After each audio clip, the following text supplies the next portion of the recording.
तो hi friend, आप कैसे हो? मैं उम्मीद करता हूं कि आप स्वस्थ होंगे, मस्त होंगे और अपने एग्जाम की तैयारी बहुत ही अच्छे तरीके से करते होंगे। तो दोस्तों, आज का ये क्लास वेरी इंपॉर्टेंट क्लास है, क्योंकि दोस्तों हम 2026 एग्जाम के लिए फिजिक्स से मोस्ट वीवीआई इंपॉर्टेंट प्रश्न लाए हैं, जो सभी चैप्टर से चुन चुन कर लाए हैं। दोस्तों, ये 2026 एग्जाम की दृष्टि से बहुत ही इंपॉर्टेंट क्लास है। दोस्तों, अगर आशा है कि इस क्लास को पूरा देखते हैं तो आपको परीक्षा में इसमें से कुछ प्रश्न आपको जरूर 100% मिलेगा। तो दोस्तों, ये क्लास को इग्नोर ना करें। तो चलिए दोस्तों, हम लोग क्लास को शुरू करते हैं। तो फर्स्ट नंबर प्रश्न को हम लोग देखते हैं यहां पे।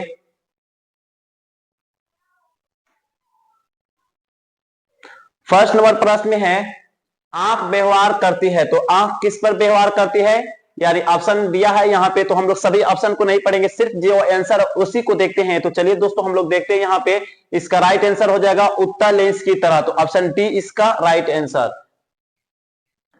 चलिए दोस्तों, इसी तरह हम लोग 2 नंबर प्रश्न को देखते हैं। यहाँ पे 2 नंबर प्रश्न है, सामान्य नेत्र के लिए स्पष्ट न्यूनतम दूरी होती है। तो स्पष्ट न्यूनतम दूरी कितना होता है? यानी 25 सेंटीमीटर। तो इसका राइट आंसर क्या हो जाएगा? यानी ऑप्शन में हम लोग देखते हैं, यानी option D right answer, 25 centimetre.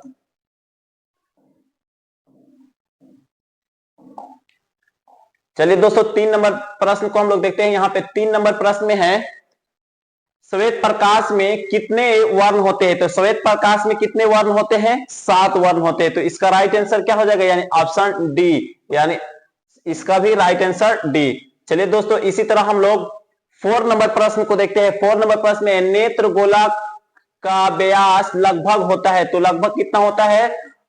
2.3 centimetre. तो इसका राइट आंसर क्या हो जाएगा? यानी ऑप्शन ए राइट आंसर। चलिए दोस्तों, 5 नंबर प्रश्न को देखते हैं हम लोग। 5 नंबर प्रश्न में है, नेत्र गोलक की आकृति कैसी होती है? तो नेत्र गोलक की आकृति कैसी होती है? यानी गोलाकार। तो इसका राइट आंसर क्या हो जाएगा? यानी ऑप्शन बी में है गोलाकार। तो ऑप्शन बी राइट आंसर। चलिए दोस्तों, 6 नंबर प्रश्न को हम लोग देखते हैं। 6 नंबर प्रश्न में है, इंद्रधनुष में कितने रंग होते हैं? तो इंद्रधनुष में कितने रंग होते हैं? 7 रंग होते हैं। तो इसका भी राइट आंसर यानी ऑप्शन बी हो जाएगा, यानी बी में है 7। आगे वाले प्रश्न को देखते हैं हम लोग। 7 नंबर प्रश्न को देखते हो। 7 नंबर प्रश्न में है, सिग्नलों की बकाया कहां होती है? तो सिग्नलों की बकाया कहां पे होती है? ऑप्शन ए में है मस्तिष्क में। तो इस ऑप्शन में हम लोग देख लेते हैं। तो इसका राइट आंसर हो जाएगा, यानी ऑप्शन ए में है मस्तिष्क। चलिए दोस्तों, 8 नंबर प्रश्न को हम लोग देखते हैं। 8 नंबर प्रश्न में है, दूरदृष्टि दोष वाले मनुष्य के चश्मे में होते हैं। तो मनुष्य के चश्मे में क्या होते हैं? दूरदृष्टि वाले पूछ रहा है। तो दूरदृष्टि यानी उत्तल लेंस। इसका राइट आंसर क्या हो जाएगा? यानी ऑप्शन बी।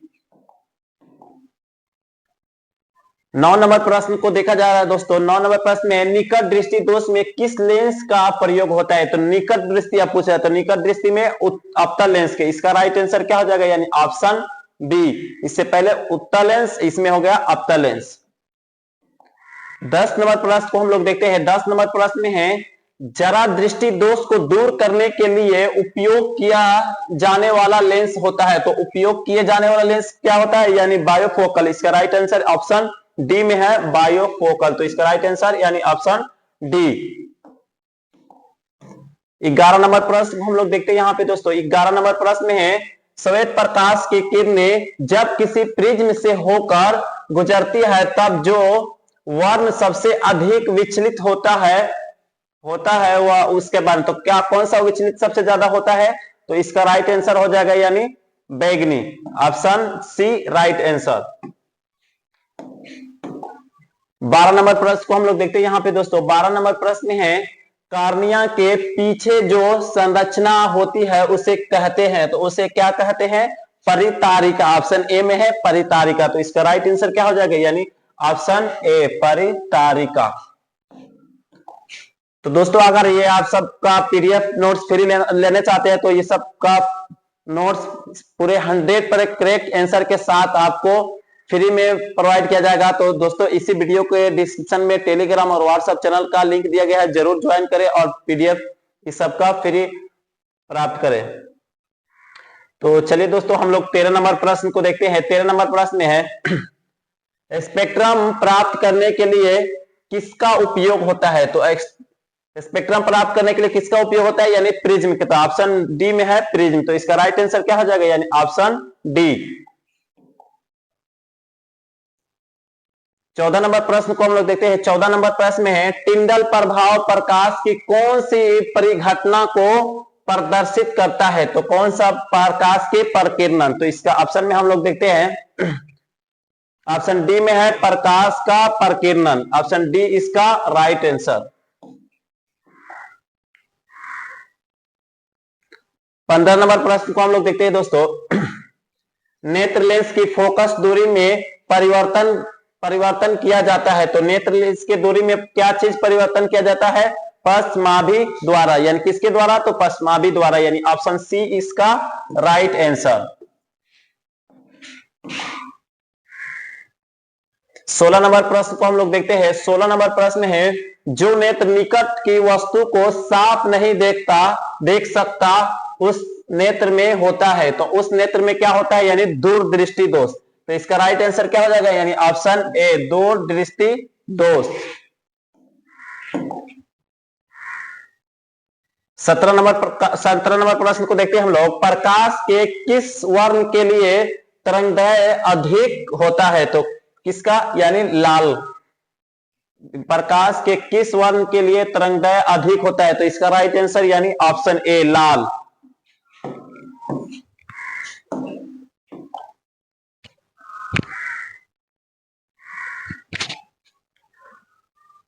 चलिए दोस्तों हम लोग 18 नंबर प्रश्न को देखते हैं। 18 नंबर प्रश्न में है दोपहर के समय सूर्य कैसे प्रतीत होता है? तो दोपहर के समय सूर्य कैसे प्रतीत होता है? यानी श्वेत। इसका राइट आंसर क्या हो जाएगा? ऑप्शन बी में है श्वेत, तो option B right answer.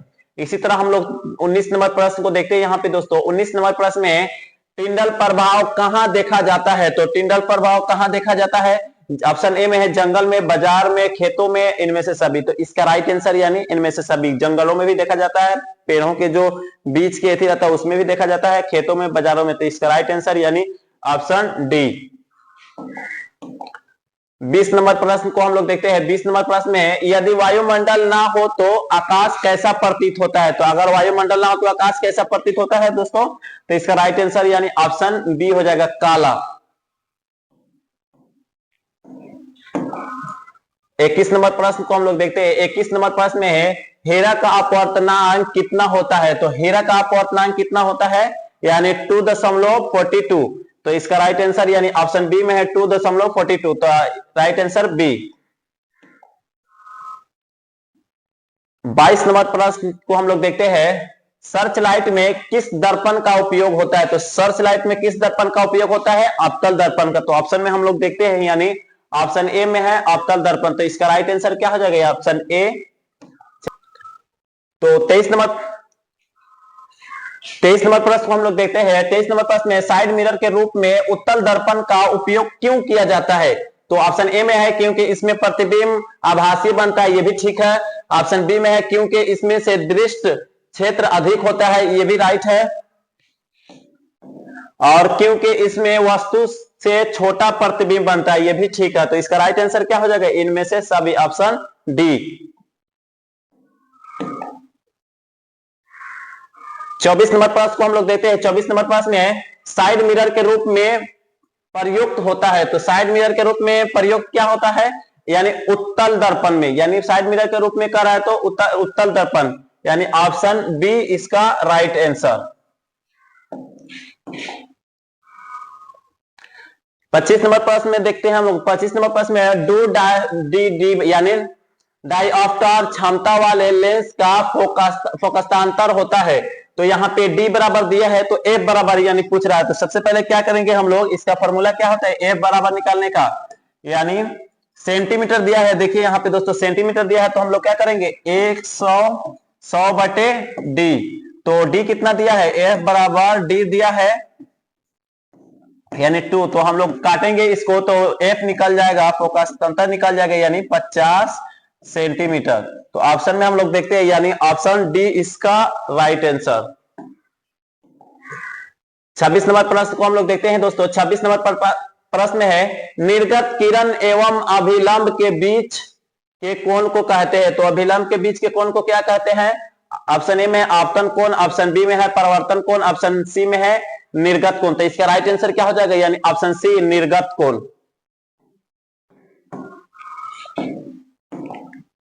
27 number प्रश्न को देखते हैं हम लोग। 27 नंबर प्रश्न में है, अवतल लेंस का आवर्धन बराबर होता है। तो अवतल लेंस के पूछ रहा है, तो अवतल लेंस का आवर्धन बराबर क्या होता है? V बटे U। तो इसका राइट आंसर क्या हो जाएगा? यानी ऑप्शन डी। 28 नंबर प्रश्न को हम लोग देखते हैं। 28 नंबर प्रश्न में है, काल्पनिक प्रतिबिंब होता है। तो काल्पनिक प्रतिबिंब क्या होता है? यानी सीधा। तो इसका राइट आंसर क्या हो जाएगा? यानी ऑप्शन ए। चलिए दोस्तों, इसी तरह हम लोग आगे के प्रश्न को देखते हैं। 29 नंबर प्रश्न को देखते हैं। 29 नंबर प्रश्न में है, प्रकाश के परावर्तन के कितने नियम होते हैं? तो प्रकाश के परावर्तन के कितने नियम होते हैं? 2। तो इसका राइट आंसर क्या हो जाएगा? यानी ऑप्शन बी में है 2। तो ऑप्शन बी राइट आंसर। चलिए दोस्तों, इसी तरह हम लोग आगे के प्रश्न को देखते हैं। 30 नंबर प्रश्न को हम लोग देखते हैं। 30 नंबर प्रश्न में है, समतल दर्पण द्वारा बना प्रतिबिंब होता है। तो समतल दर्पण द्वारा बना प्रतिबिंब क्या होता है? यानी काल्पनिक होता है। तो इसका राइट आंसर क्या हो जाएगा? यानी option B right answer. 31 number प्रश्न को हम लोग देखते हैं। 31 नंबर प्रश्न में, दाढ़ी बनाने के लिए कौन सा दर्पण का उपयोग होता है? तो दाढ़ी बनाने के लिए कौन सा दर्पण का उपयोग होता है? तो अवतल दर्पण का। तो ऑप्शन में हम लोग देखते हैं यहाँ पे ऑप्शन सी में है अवतल दर्पण। तो इसका राइट आंसर क्या हो जाएगा? यानी ऑप्शन सी। 32 नंबर प्रश्न को हम लोग देखते हैं दोस्तों। 32 नंबर प्रश्न में है, प्रकाश की किरणें गमन करती है। तो प्रकाश की किरणें गमन करती है यानी सीधी रेखा में। तो इसका राइट आंसर क्या हो जाएगा? यानी ऑप्शन ए राइट आंसर।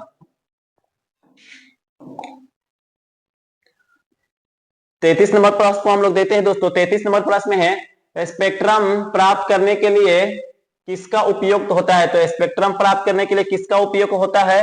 कांच की सिल्ली का, या अवतल दर्पण का, या उत्तल लेंस के, या ऑप्शन डी में है प्रिज्म का। तो इसका राइट आंसर क्या हो जाएगा? यानी ऑप्शन डी यानी प्रिज्म का।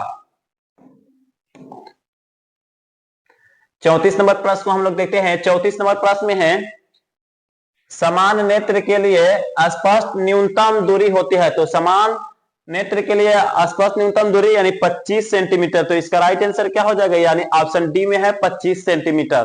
तो डी राइट आंसर।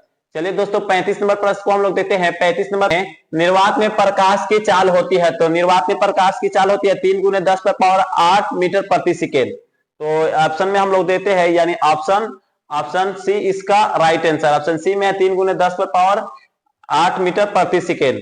तो चलिए दोस्तों, हम लोग आगे के प्रश्न को देखते हैं। 36 नंबर प्रश्न। 36 नंबर प्रश्न में है, वायुमंडल में अपवर्तन के कारण सूर्य हमें वास्तविक सूर्योदय से लगभग कितने मिनट पहले दिखाई देती है? तो कितने मिनट पहले दिखाई देती है? यानी 2 मिनट। तो इसका राइट आंसर क्या हो जाएगा? यानी ऑप्शन ए में है 2 मिनट। तो प्रकाश के किस वर्ण के लिए अपवर्तनांक न्यूनतम है? तो न्यूनतम होता है। तो इसका राइट आंसर क्या हो जाएगा? यानी ऑप्शन ए में है लाल। तो इसका राइट आंसर, यानी न्यूनतम पूछ रहा है अपवर्तनांक, तो ऑप्शन ए है लाल। तो ऑप्शन ए राइट आंसर। चलिए दोस्तों, 38 नंबर प्रश्न को हम लोग देखते हैं। 38 नंबर प्रश्न में, तारों का टिमटिमाने का कारण है। तो तारों का टिमटिमाने का कारण क्या है? प्रकाश का परावर्तन या प्रकाश के अपवर्तन। तो इसका राइट आंसर क्या हो जाएगा? यानी ऑप्शन बी में है प्रकाश का अपवर्तन। तो इसका राइट आंसर यानी ऑप्शन बी। 39 नंबर प्रश्न को हम लोग देखते हैं। 39 नंबर प्रश्न में, विद्युत बल्ब किस धातु का बना होता है? तो विद्युत बल्ब किस धातु का बना होता है? यानी टंगस्टन के। तो ऑप्शन में हम लोग देखते हैं, यानी तो ऑप्शन में नहीं है टंगस्टन, यानी यहाँ पे कांच है। तो देखिएगा दोस्तों, उसका बाहर वाला जो होता है ना बल्ब का, तो बाहर वाला भी प्लास्टिक कांच का बना होता है। तो इसका राइट आंसर क्या हो जाएगा? यानी ऑप्शन डी। तो 40 नंबर को हम लोग देखते हैं, विद्युत ऊर्जा को व्यापारिक मात्रा क्या है? तो विद्युत ऊर्जा का व्यापारिक मात्रा यानी यूनिट। तो इसका राइट आंसर क्या हो जाएगा? यानी ऑप्शन सी में है यूनिट। तो ऑप्शन सी राइट आंसर। तो ये लास्ट प्रश्न रहा दोस्तों। तो ये 40 फिजिक्स से मोस्ट VBI इम्पोर्टेंट प्रश्न रहा, जो 2026 के एग्जाम में जरूर इसमें से कुछ प्रश्न आएगा। तो दोस्तों ये क्लास कैसा लगा आप जरूर कमेंट में बताएं। दोस्तों अगर आप चाहते हैं कि ये सभी का नोट्स फ्री चाहते हैं तो हमारे टेलीग्राम व्हाट्सएप चैनल इसी वीडियो के डिस्क्रिप्शन में दिया गया है, तो जरूर प्राप्त करें। तो अब तक के लिए दोस्तों जय हिंद।